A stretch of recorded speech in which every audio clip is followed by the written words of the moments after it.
దేవుని పరిశుద్ధ నామానికి స్తోత్రాలు. మీ అందరికీ యేసుక్రీస్తు నామములో మరి విశ్రాంతి దినం, మరి శుభదినమున ఆదివారమున మీ అందరికీ యేసు ప్రభు నామములో శుభాభివందనాలు తెలియపరుస్తున్నాం. మీరు కూడా ఒకరికొకరు వందనము చేసుకుని దేవుని కనపరచండి. మంచిది పిల్లరా, సమయం తక్కువగా ఉంది కనుక బైబిల్ అంతా తీసి అవన్నీ చూపించి మాట్లాడుతుంటారు, కానీ మీ క్లుప్తంగా కొన్ని విషయాలు మరి చెప్తాను, జాగ్రత్తగా వినండి. దేవుడు మాట్లాడతాడు. చెప్పండి, దేవుడు మాట్లాడతాడు. 11 నుంచి 12 రకాలుగా ప్రజలతో దేవుడు మాట్లాడతాడు. ఎన్ని రకాలుగా? 11 నుంచి 12 రకాలుగా దేవుడు మాట్లాడతాడు. వాటిలో ఒకటి ప్రవక్తల ద్వారా దేవుడు మాట్లాడతాడు. ఎవరి ద్వారా మాట్లాడతాడు చెప్పండి? ప్రవక్తల ద్వారా ప్రవచనం ఎత్తి దేవుడు మాట్లాడతాడు. మనం యెషయా గ్రంథంలో చూస్తే ఎప్పుడు కూడా మనం క్రిస్మస్ టయాల్లో యెషయా ప్రవక్తలలో పెద్ద ప్రవక్త అని పిలువబడతాడు. యెషయా ప్రవక్త ద్వారా మరి యేసు ప్రభు పుట్టక మునిపి 700 సంవత్సరాల క్రితం కన్యక గర్భవతి కుమారుని కంటుంది. ఆయనకి యేసు అనే పేరు పెడతారు. తన ప్రజలను వారే ఆయనే రక్షించుకుంటాడు వారి పాపాల నుండి. అక్కడ అధ్యాయం అంతా ప్రవచనం ఉంటుంది. ఆయనకి ఎలాగ పుడతాడో, ఎలాగ సిలువ వేయబడతాడో, ఎలాగ తిరుగులు ఇస్తాడో ముందుగానే ప్రవచించారు ప్రవక్తలు. అలాగనే జరగబోయే విషయాలు ప్రవక్తల ద్వారా దేవుడు తెలియపరుస్తూ ఉంటాడు. దేశాలకు, ప్రపంచానికి, రాజులకు, చక్రవర్తులకు, మంత్రులకు, అసామాన్యులకు, దరిద్రులకు అందరితో కూడా దేవుడు ప్రవక్తల ద్వారా మాట్లాడతాడు. రెండవది, ప్రార్థనలో ఉన్నప్పుడు దర్శనమిచ్చి మాట్లాడతాడు. మీరు కూడా మాట్లాడండి, చెప్పండి. ప్రార్థనలో ఉన్నప్పుడు దర్శనమిచ్చి మాట్లాడతాడు. అపోస్తలుల కార్యముల గ్రంథంలో కొర్నేలి ఇంటికి అర్థమవుతుంది, దేవుని దూత వచ్చి మాట్లాడితే పేతురు గారిని పిలిపించుకొని బాప్తిసాలు పొందండి అని చెబితే మరి వాళ్ళు అన్యులు కనుక ఈ పేతురు అంటాడు, అయ్యా అర్థమవుతుందా, మరి నేను వెళ్ళను అంటాడు. అపవిత్రులు కదా అన్యులంటే, మేము వెళ్ళమయ్యా అంటాడు. అప్పుడు దేవుడు ప్రార్థనలో ఉన్నప్పుడు దర్శనమిస్తాడు. దుప్పటి పైనుంచి దిగొచ్చింది, దానిలో సకల చతుష్పాద జంతువులు, ప్రాకు పురుగులు అన్నీ ఉంటాయి, వీటిని చంపుకొని తిను అంటాడు. అయ్యా ఇవన్నీ అపవిత్రమైనవి, నేను తినను అంటాడు. దేవుడు పవిత్రపరిచిన వాటిని నువ్వు అపవిత్రమని అనకూడదు, నేను అన్ని జీవులందరికీ, ప్రపంచంలో ఉన్న వారందరి కోసం నేను ప్రాణం ఇచ్చాను, రక్తంగా ఇచ్చాను, అందరూ సమానమే, అందరికీ రక్షణ ఇస్తాను, వెళ్ళు అంటాడు. అంటే దర్శనము ద్వారా దేవుడు మాట్లాడతాడు ప్రార్థనలో ఉన్నప్పుడు. దేవునికి స్తోత్రం. మూడవది, గాఢ నిద్రలో స్వప్నంలాగా దేవుడు మాట్లాడతాడు. అంటే కళ. అట్లా మాట్లాడతాడు చెప్పండి. గాఢ నిద్ర పట్టేటప్పుడు బైబిల్లో ఆదికాండంలో యోసేపుకి కళలు వచ్చినాయి, రాజుగారికి కళలు వచ్చినాయి. ఏమొచ్చినాయి చెప్పండి? 7 బక్క చిక్కిన ఆవులు, బలమైన ఆవులు మింగిని, 7 పేల వెన్నులు, 7 బలమైన వెన్నులను మింగిని అని. ఆ తర్వాత మరి సూర్యచంద్రుడు అర్థమవుతుందా, 12 నక్షత్రాలు వచ్చి నాకు నమస్కరిస్తుంది నేను యోసేపు చెబుతాడు. నా పని నిలబడింది, పొలంలో పని చేస్తుంటే మీ పనులన్నీ వచ్చి నా పనికి దండం పెడుతున్నాయి అని చెబుతాడు. అవి గాఢ నిద్రలో ఉన్నప్పుడు దేవుడు కళల ద్వారా మాట్లాడతాడు. నాలుగవది, పరిస్థితుల ద్వారా మాట్లాడతాడు. చెప్పండి, దేని ద్వారా మాట్లాడతాడు? పరిస్థితుల ద్వారా. యోనా గ్రంథంలో మనం చూస్తే చెప్పండి, యోనాకి ఇటు వెళ్ళమంటే ఈ వాడు ఎక్కమంటే ఆ వాడు ఎక్కాడు, ఈ ఊరు పోమంటే ఆ ఊరు వెళ్తున్నాడు. వెళ్తుంటే ఏం జరిగింది చెప్పండి? ఓడలో ఉన్నప్పుడు గొప్ప తుఫాను పుట్టినప్పుడు ఆ పరిస్థితుల ద్వారా దేవుడు ఏం చేశాడు? యోనాతో మాట్లాడాడు. అర్థమవుతుందా? యోనాతో మాట్లాడి పరిస్థితుల ద్వారా, ప్రకృతి ద్వారా దేవుడు యోనాను సరిచేశాడు. తర్వాత ప్రేరణల ద్వారా దేవుడు మాట్లాడతాడు. ఎలా మాట్లాడతాడు చెప్పండి? ప్రేరణ పుట్టిస్తాడు. మీకు కలలు కానుకలు ఇచ్చే విషయంలో ప్రేరణ పుట్టిస్తాడు, ఉపవాసం ఉండే విషయంలో ప్రేరణ పుట్టిస్తాడు. అర్థమవుతుందా? ప్రార్థన చేసుకునే విషయంలో, బైబిల్ చదువుకునే విషయంలో అర్థమవుతుందా? ప్రేరణ కలుగు చేస్తాడు. ఆ పని చేయొచ్చు, ఈ పని చేయకూడదని. ఆ ప్రేరణ త్రోసివేస్తే సాతాను ప్రేరేపణ నీలోకి వచ్చి అక్కడ సైతాను నిన్ను అవమానాలు పాలు చేస్తాడు. ప్రేరణ ద్వారా దేవుడు మాట్లాడతాడు. ఎట్లా మాట్లాడతాడు చెప్పండి? ప్రేరణ. నీలో ప్రేరణ కలిగింది, అర్థమవుతుందా? ఈ పని చేయొచ్చా, చేయకూడదా, స్తోత్రం, ఈ వ్యవసాయం చేయొచ్చా, ఈ పంట వేయొచ్చా, ప్రేరణ అనేది దేవుని దగ్గర నుంచి తలంపు మనల్ని బలపరిచిన కొలది మనం చేయాలి. తొందరపాటు ఉద్రేకంతో కాదు, కానీ ప్రేరణ అనేది దేవుని దగ్గర నుంచి తీసుకొని దైవ చిత్తమునుసారమైన ప్రేరణ ఏం చేసిందంటే నిన్ను ఆ పని చేయించింది. ఆ పనిలో లాభము మేలు ఉంటుంది. హల్లెలూయా.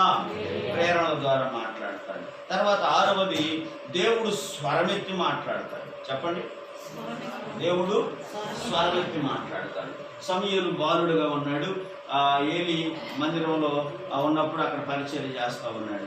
ఆ రాత్రుల సమయంలో దేవుడు స్వరమెత్తి సమూయేలు 3 సార్లు పిలిచి మాట్లాడాడు. అంటే దేవుడు స్వరమెత్తి మాట్లాడతాడు. దేవునికి స్తోత్రం కలుగునుగాక. తర్వాత అబ్రహాముతో స్వరమెత్తి మాట్లాడాడు, యాకోబుతో స్వరమెత్తి మాట్లాడాడు, ఎంతో మందితో స్వరమెత్తి దేవుడు డైరెక్ట్గా మోషేతో ఎన్నోసార్లు మాట్లాడాడు. అంటే మన దేవుడు మాట్లాడండి, మాట్లాడే దేవుడు. హల్లెలూయా. నీ మాస్క్ లేదా? మాస్క్ ఉండాలా అందరికి, రైట్. తర్వాత 7వది వాక్యము ద్వారా, వాక్యం వింటున్నప్పుడు దేవుడు మాట్లాడతాడు. చెప్పండి, వాక్యము ద్వారా, వాక్యము వింటున్నప్పుడు మాట్లాడతాడు. తర్వాత 8వది వాక్యం చదువుతున్నప్పుడు మనతో మాట్లాడతాడు. చెప్పండి, వాక్యము వింటున్నప్పుడు, వాక్యము ద్వారా, వాక్యం వింటున్నప్పుడు, వాక్యం చదువుతున్నప్పుడు కూడా దేవుడు మనతో మాట్లాడతాడు. 9వది చీట్లు వేయటం ద్వారా దేవుడు మాట్లాడతాడు. ఏం వేయటం ద్వారా? ₹1,00,000 పాట, 5,00,000 పాట వేయటం ద్వారా కాదు. చీట్లు వేయటం ద్వారా అంటే ఏమన్నా బైబిల్ గ్రంథంలో మనం చూసినప్పుడు ఎవరు ఈ పాతకం రావడానికి, ఈ తుఫాన్ రావడానికి కారణం చీట్లు వేస్తే ఏమన్నా మీద చీట్లు వచ్చింది. చీట్ల ద్వారా దేవుడు ఆ చీటీ వేసినప్పుడు అది వాళ్ళ పేరు రావడం ద్వారా దేవుడు మాట్లాడాడు. తర్వాత 10వది అన్యుల ద్వారా మన తప్పులు ఎత్తి, మన పొరపాట్లు ఎత్తి మాట్లాడతాడు. ఏం చెప్పండి? అన్యుల ద్వారా, అన్యజనుల ద్వారా కూడా ఒకసారి దేవుడు మనల్ని హెచ్చరిస్తాడు. నువ్వు దేవుడు పెట్టావు కదా, అది నీకు తగిద్దా, అర్థమవుతుందా, అలా నువ్వు మాట్లాడవచ్చా, నువ్వు దేవుని మందిరానికి వెళ్తున్నావు కదా, దేవుడు నమ్ముకున్నావు కదా, ఇలా అన్యుల ద్వారా కూడా ఒక్కొక్కసారి మనకు బుద్ధి వచ్చేటట్లుగా దేవుడు మనల్ని, అర్థమైందా, ఏ కోణంలో ఏ విధంగా మాట్లాడతాడో, ఎవరి ద్వారా ఏ మాట ద్వారా మనకి అర్థమవుతుందా, మరి గాయపరిచి మనం సరి చేస్తాడో అర్థమవుతుందా, ఆ విధంగా దేవుడు మన పొరపాట్లు, మన తొందరపాట్లు గురించి అన్యుల ద్వారా కూడా ఒక్కొక్కసారి మాట్లాడతాడు. తర్వాత 11వది ప్రకృతి ద్వారా కూడా దేవుడు మాట్లాడతాడు. చెప్పండి, దేని ద్వారా? ప్రకృతి ద్వారా.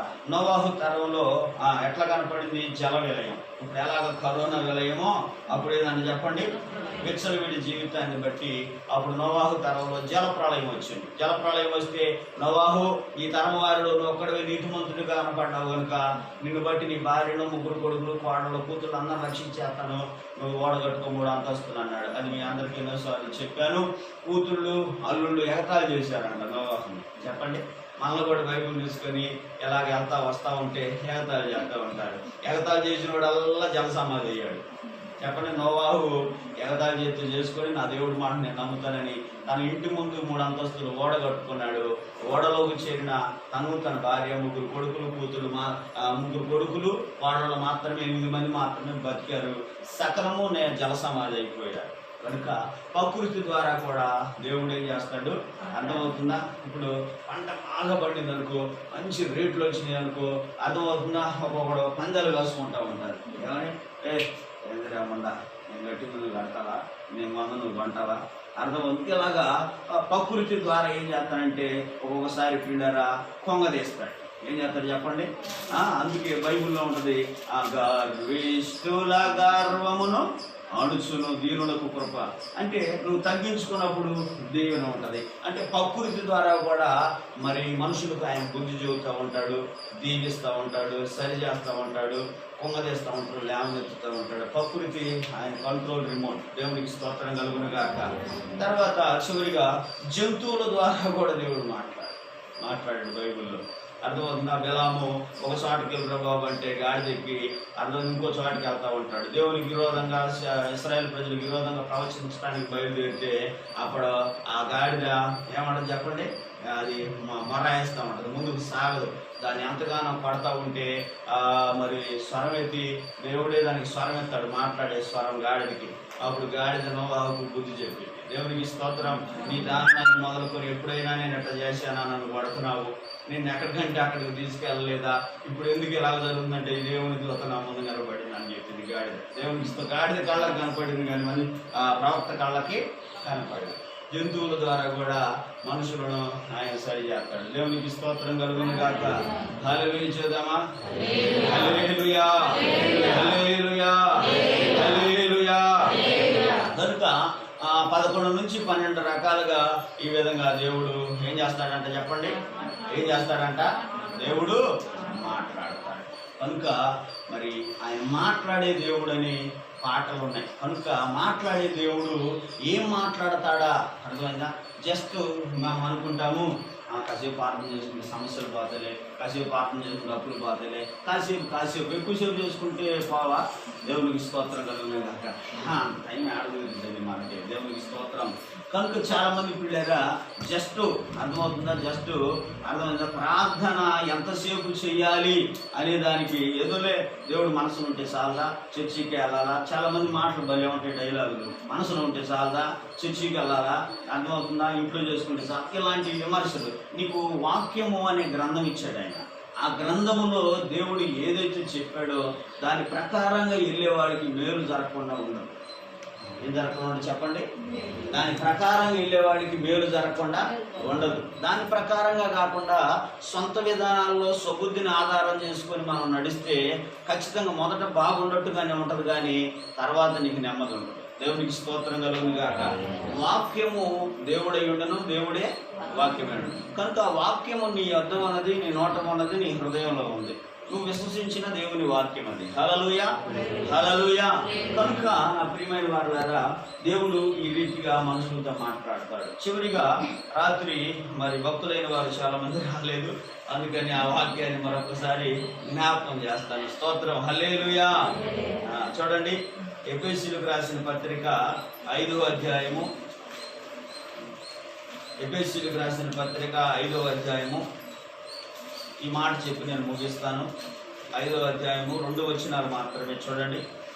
175వ పేజీ బైబిల్ లాస్ట్. ఎఫెసీయులకు రాసిన పత్రిక 5వ అధ్యాయం 1-2 వచనాలు. కావున మీరు ప్రియులైన పిల్లల వలె దేవుని పోలి నడుచుకోండి. క్రీస్తు మిమ్మల్ని ప్రేమించి పరిమళ వాసనగా ఉండుటకు మన కొరకు తను తాను దేవునికి అర్పణముగాను బలిగాను అర్పించుకొనెను. అలాగుననే మీరును ప్రేమ కలిగి నడుచుకోండి. చూసారా? ప్రియులైన పిల్లల వలె అంటే దేవునికి ఇష్టమైన పిల్లల వలె. దేవునికి ఆయాసకరమైనటువంటి ప్రవర్తన మనలో ఉండకుండా చూసుకోవాలి. మొదట చెప్పండి, ఏం ఆయాసకరమైన ప్రవర్తన? దేవునికి ఆయాసకరమైంది. మొన్న ఈ మధ్య పేరు చెప్పను, ఇల్లు చెప్పను, గుంటూరులో పిల్లరా ఒక తల్లిగారు, ఆమె వయసు దరిదాపుగా ఒక 45-50 మధ్యలో ఉంటాయి. అయితే కిడ్నీలో రాయి, గర్భసంచికి బాబు అర్థమైంది. ఇలాంటి ప్రాబ్లమ్స్ గురయ్యి 2 ఆపరేషన్లకు గురైతే సరేనని మన ఏ హాస్పిటల్ అది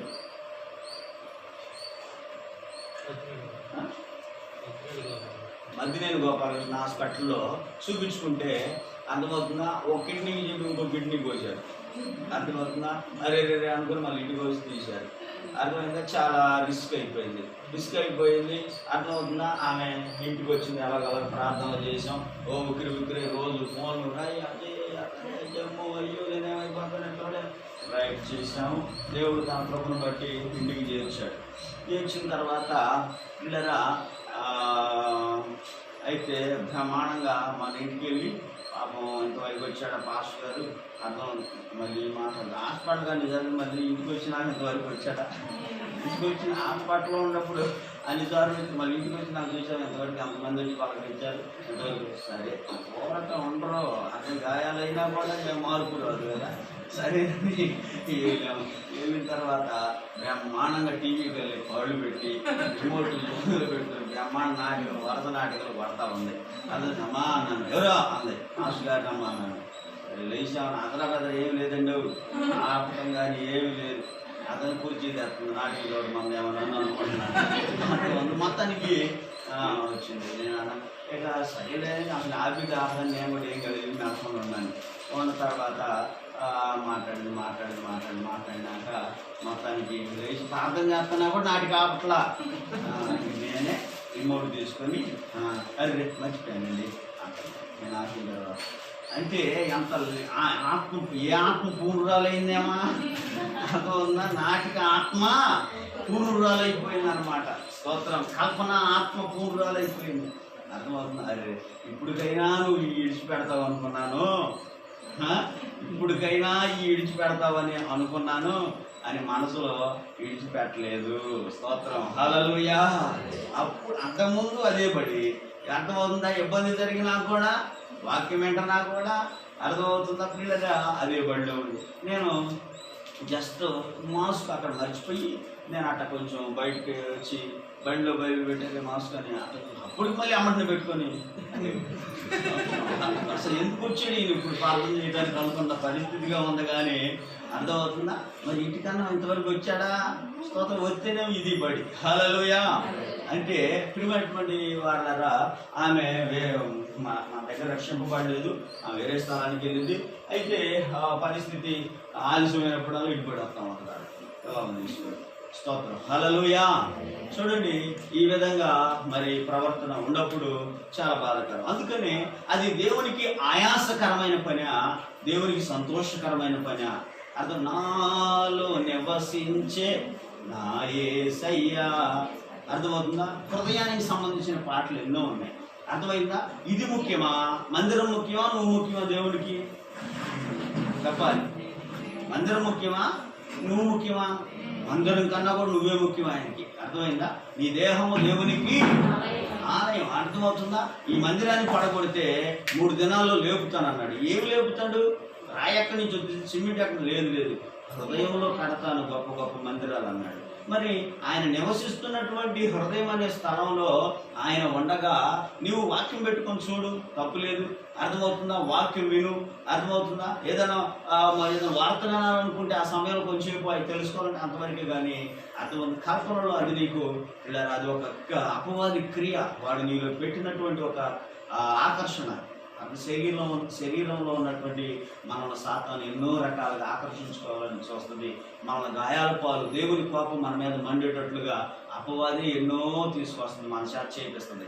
కనుక ఈ విషయాలలో మనం సరిదిద్దుకొని ప్రియులైన పిల్లల వలె ఉండమని, దేవుని పోలి నడుచుకోమని. అదే దేవుడిని పోలి నడుచుకోవాలంటే మనం ఆ దేవుడిని పోలి, దేవుడు ఏం చేశాడు చెప్పండి? ప్రేమించాడు, ప్రాణం ఇచ్చాడు, రక్తం చిందించాడు, చనిపోయి తిరిగి లేచాడు. అర్థం నిన్ను వలె నీ పొరుగువారు ఎన్నో విషయాలు ఆయన ఎలాగ నడిచాడు. అలాగ నడవటానికి అనుదినం కూడా ప్రయత్నం చేయి. దేవునికి ఆయాసకరమని మనం విడిచిపెట్టాలి. ఆయన దుఃఖ పెట్టేయి, బాధ పెట్టేయి. ఈరోజు నేను ఆయన ఏమైనా ఆయాస పెట్టానా? నేనేమైనా దుఃఖ పెట్టానా? యోగంట తన పిల్లలు ఏదైనా తనకు తెలియకుండా దేవుడు చూసేటట్టుగా ఏదైనా పాపం చేశారేమోనని పొద్దున్నే దహన బలులు అర్పించేవాడు అంటారుగా. తెలిసిన వాళ్ళకి ప్లీజ్ చేయాలి అని ఆయన స్థుతించి బలులు అర్పించి క్షమాపణ ప్రార్థన అనుదినం పిల్లల కోసం చేసేవాడు. కనుక మన జీవితం అనుదినం గొప్ప ధనికుడే తను తాను పరిశీలించుకోక అల్పులైనటువంటి మనం ఆత్మ పరిశీలనతో ఈరోజు నా మాట, నా క్రియలు, నా ప్రవర్తనని అనుదినం మనం సరి చేసుకోవాలి. అనుదినం మనం అర్థం ఉంది చెప్పండి. వారానికి ఒకసారి చూసుకుంటారా? చెప్పండి అండి. ప్రతిరోజు ఎన్నోసార్లు ఎన్నో అర్థాలు. కొన్ని కుటుంబంలో 6, 7, 5, 2, 3, 1 బాత్రూంలో ఒకటి, వంటగదిలో ఒకటి, పంచలో ఒకటి, బెడ్రూమ్లో ఒకటి. అర్థం ఉందో ఎన్నో చూస్తూ ఉంటాం మేము. మళ్ళీ డ్రెస్సింగ్ టేబుల్ ఒకటి, బీరువాకు ఒక అర్థం. అర్థమైంది. ఎన్నో చిన్న అర్థాలు, పెద్ద అర్థాలు చూసుకుంటూ ఉంటారు. తప్పు లేదు. అర్థం చెప్పులు షాప్కి వెళ్తే చెప్పులు కాడ అర్థాలు. అర్థమవుతుందా? పిల్లరా మరి అవి దిద్దుకోవటానికి శరీర సంబంధమైనటువంటి రూపాన్ని, మరి ఆత్మ సంబంధమైనటువంటి క్రియలను మనం సరిదిద్దుకోవటానికి మనము పిల్లరా వాక్యము చదవాలి, వాక్యం వినాలి, వాక్యంతో నడవాలి, వాక్యంతో సహవాసం చేయాలి. స్తోత్రం.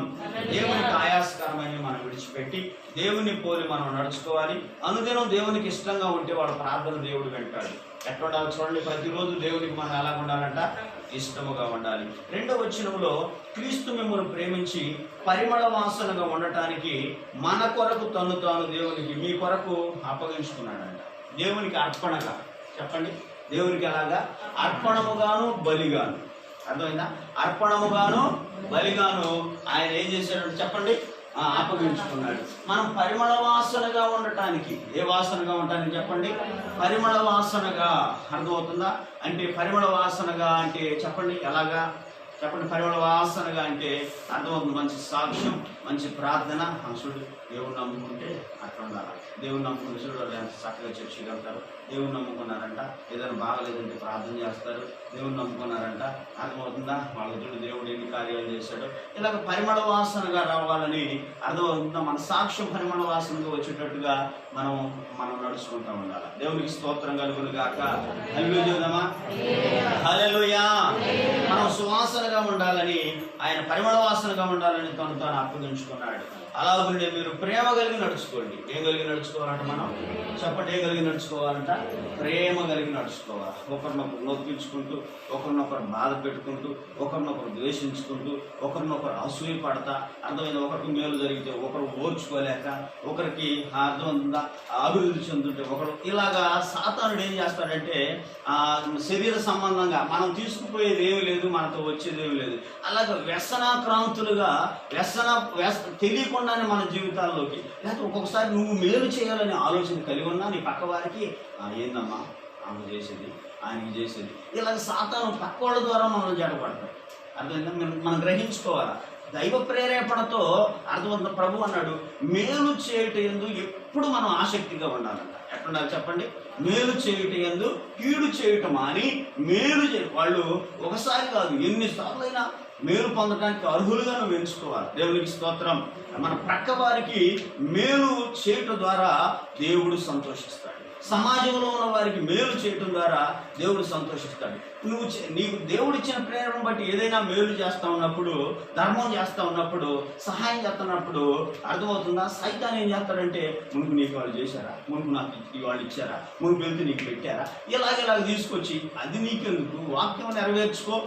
అర్థమవుతుంది? వాక్యం నెరవేర్చుకోవడం ద్వారా దైవ దీవెన నీ తల మీదకి వచ్చింది. స్తోత్రాలు చూద్దామా? దుష్ప్రేరేపణలు మనం తీసేసుకోవాలా. ఏ ప్రేరేపణ మనం తీసేసుకోవాలా? దుష్ప్రేరేపణ మనం తీసేసుకొని దైవ ప్రేరేపణ మనం చేసినప్పుడు ఇలా ఖచ్చితంగా దేవుడు మన ద్వారా మన పరిమళ వాసనగా చేయటమే కాదు, నువ్వు పరిమళ వాసనగా మారే కొద్దీ దేవుడు నిన్ను ఏం చేస్తా, నీ శత్రువుల ముందు నీకు భోజనాలు సిద్ధపరుస్తూ ఉంటాడు. స్తోత్రం కలుగును గాక. కనుక చెప్పండి, ఇప్పుడు 10 నుంచి 12 రకాలుగా దేవుడు మాట్లాడతాడని చెప్పాను. ఇప్పుడు ఈ 2 వచనాలు ఏం చెప్పాను? దేవునికి ఆయాసకరమైన పనులు ఏమైనా ఉంటే మనం ఆయన చెప్పండి, ఆయాసకరమైన పనులు ఏమైనా ఉంటే మనం చెప్పలేదమ్మా. అది ఒక బ్రదర్ అన్నాడు, అన్న నేను WWE గేమ్ బాగా చూస్తుంటానన్నా, అబ్బో అది నాకంటే బాగా ఇష్టం అన్నాడు. సరేలేయా, దేవుడు నమ్ముకున్నాం కదా, ఎంతగా చూడకూడదు అంటే, అవునన్నా అవి చూసిన రోజల్లా ఒక సిగరెట్ తాగుతున్నట్టుగా నాకు కల వస్తున్నాను. అర్థమవుతుంది? అవి చూసిన రోజు అంటే అది ఒక మత్తు. అర్థమవుతుందా? అర్థమవుతుంది? మత్తు, నాటికి ఒక మత్తు, సినిమా ఒక మత్తు. అర్థమవుతుందా? ఆ మత్తు అనేటువంటిది మన జీవితంలోకి వస్తే ఇక నేను నిద్రపుచ్చేస్తా ఉంటుంది. దైవికం నీలో ఉండదు, పరిశుద్ధాత్మ నీలో నిలవడు, నీవు మొదట మంట తీవ్రత నువ్వు ఉండలేవు. కనుక ఏదైతే మరి అప్పుడు చెప్పాను, ఏందన్నా అది చూసినప్పుడు లేదంటే అంటే దానితో సమానంగా ఎంచాడు. కానీ దేనితో సమానంగా ఎంచాడు?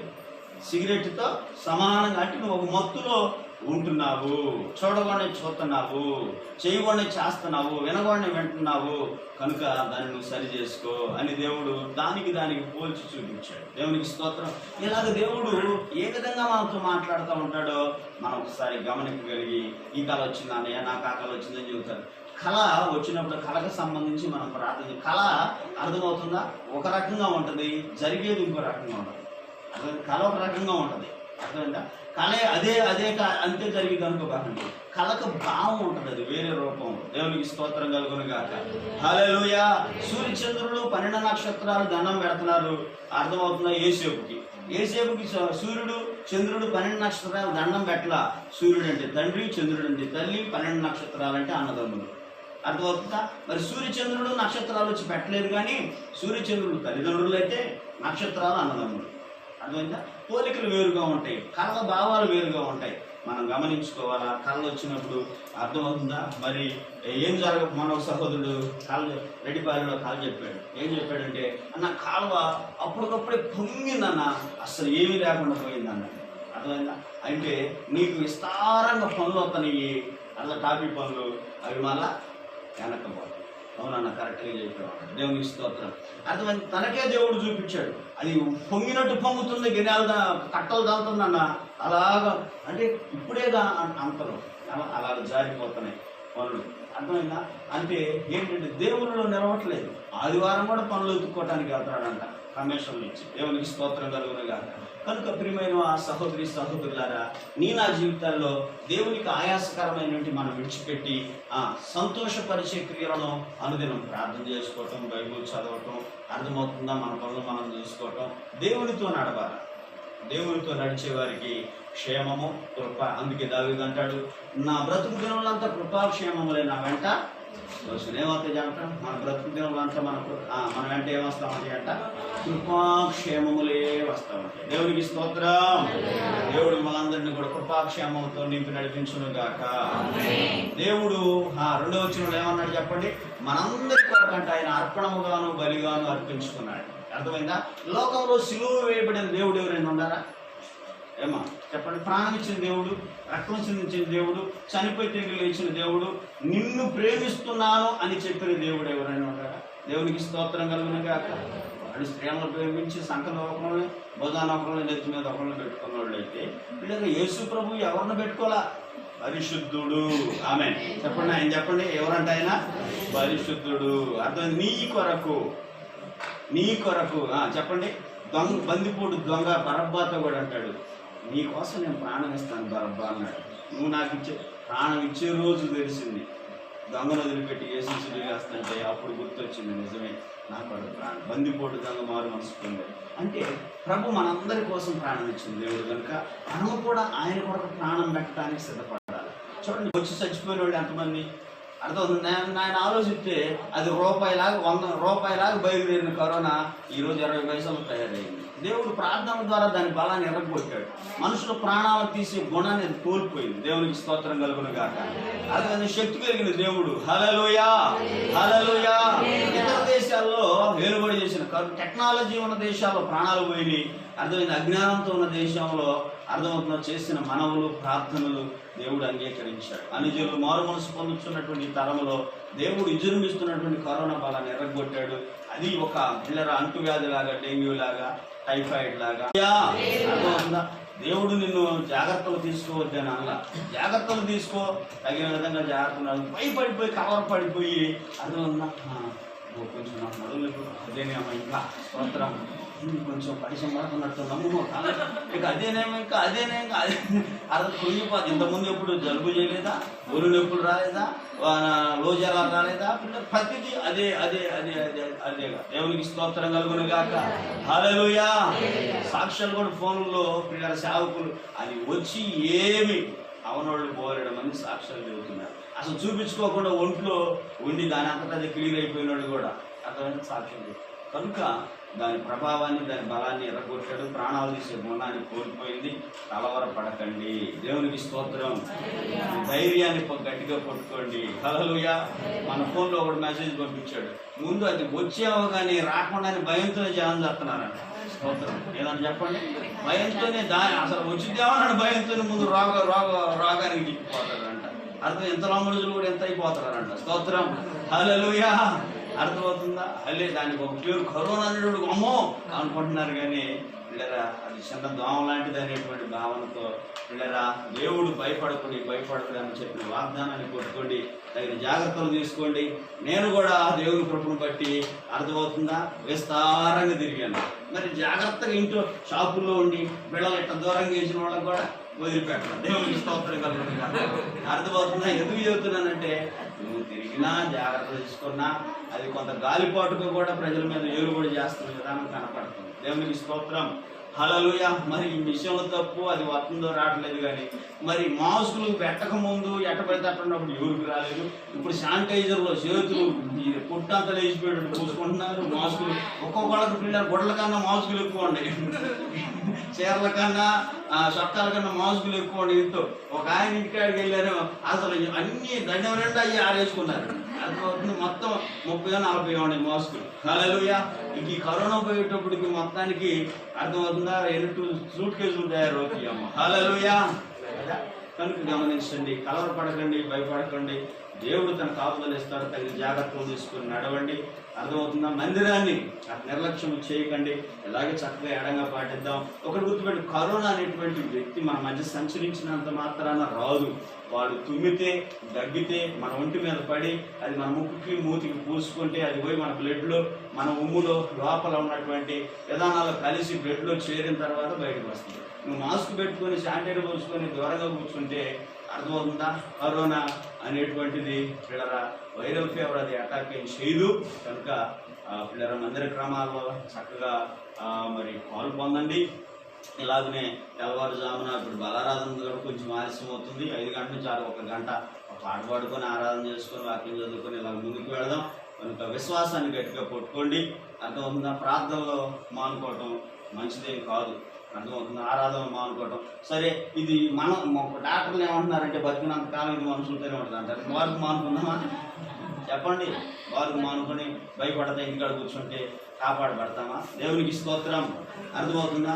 మన సహోదరి అంది, అన్నయ్య అసలు మీరు ఎంతోమంది పాస్టర్ గారు ఇళ్ల మొక్కలు దొరకలేదు, మీరు మాత్రం ప్రార్థన చేయడానికి బయలుదేరి ఎన్నోసార్లు వచ్చారు. ఏరే చోటకి వెళ్ళేటువంటి ఒక సహోదరి, అమ్మా ప్రాణాలు కాపాడుకోవటానికి కాదు సేవ, ప్రాణాలు పోగొట్టుకోవటానికి వెళ్ళే అన్నారు. దేవునికి స్తోత్రం కలుగునుగా.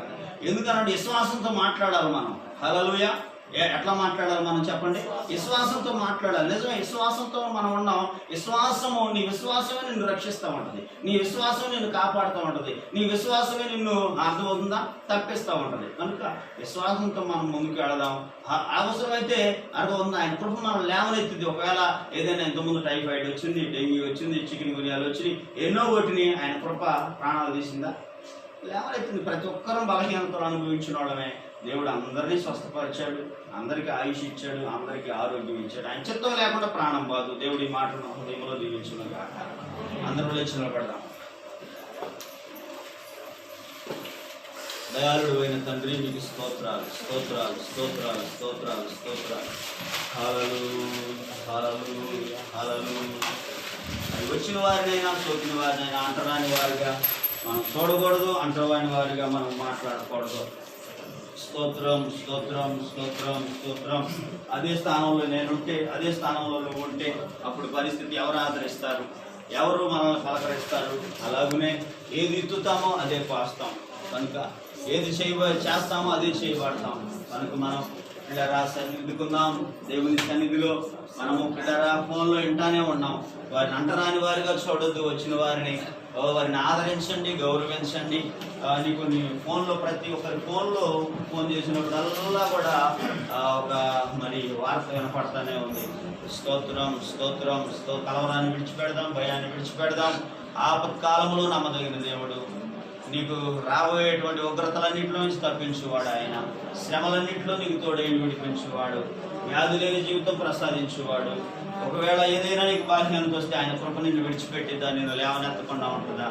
ఆయన చిత్తం లేకుండా మరణానికి మనం అప్పగించబడతామా? హల్లెలూయా, హల్లెలూయా.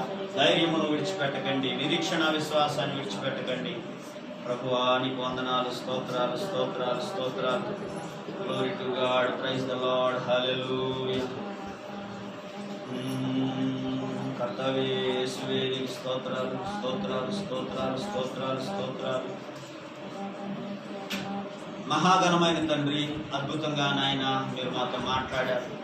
12 రకాలుగా నాయన మాట్లాడే దేవుడు అని ప్రభువా మేము విన్నాం. మన ఎఫెసీయుల పత్రికలో నుంచి అయ్యా ప్రియులైన పిల్లల వల్ల దేవుని పోలి నడుచుకోండి, ఇష్టలుగా ఉండండి, ఆయాస్కరమైన మార్గాలు విడిచిపెట్టండి, దేవునికి అనుదినం ఇష్టంగా బ్రతకండి. ఆయన మీరు పరిమళ వాసనగా పరిశుద్ధతగా ఉండాలని మీకోసం ఆయన ప్రాణం ఇచ్చాడని మరి మీరు ప్రేమ కలిగి నడుచుకోండి అని మరి ఎన్నో విషయాలు ప్రభువా ఈ వాక్యంలో నుంచి మాతో మాట్లాడాం. మేలు చేసే విషయంలో ఆసక్తి కలిగి ఉండాలి. ఎన్నిసార్లు అయినా నాయన ప్రభువా మనం మీరు మేలు చేయండి అని నాయన మరి ఇతరులను బాధ పెట్టకండి అని నువ్వు మాతో మాట్లాడావు ప్రభువా. మమ్మల్ని మేము వాక్యం ద్వారానే అర్థంలో మొక్కం దిద్దుకున్నట్టుగా దిద్దుకోవాలా. దేవానికి స్తోత్రాలు. ఒకవేళ ఒకసారి మేము నాయన మరి మేలు చేయడానికి మేము పూనుకున్నప్పుడు ప్రక్కవారు అయ్యా మమ్మల్ని చెడగొట్టి నాయన మేలు నీ ప్రేరేపణ బట్టి చేయనివ్వకపోతే దేవాది నీకు మేము లెక్క చెప్పవలసిన వారం ఉన్నాం కనుక మేము నాయన మనుషుల మాటలు కనుక దేవుని మాటను అయ్యా దైవ ప్రేరేపణను బట్టి నాయన ఇతరులకు సహాయపడే వారంగా మేలు చేసే వారంగా ఉండడానికి మాకు సహాయం చేయండి. మా యొక్క నాయన దైనందిన జీవితాల్లో మేము ఎక్కడైనా ఎప్పుడైనా అయ్యా తొట్టిల్లిన పొరపాటు పడిన మమ్మల్ని అందరిని క్షమించి నీ రక్తంతో కడిగి పరిశుద్ధపరచమని ఈ పరిశుద్ధ వాక్యాన్ని బట్టి వారమంతా కూడా మేము ప్రార్థన చేసుకుంటూ విశ్వాసంతో ధైర్యంతో ముందుకు వెళ్ళడానికి సహాయం చేయమని యేసు నామములో అడుగుచున్నాము తండ్రి. ఆమేన్.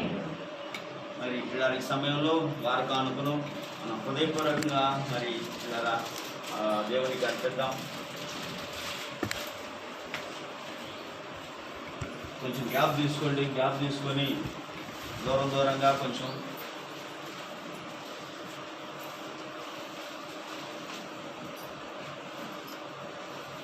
ఇవ్వడమే ఆరాధన, దేవునికి ఇవ్వడమే ఆరాధన.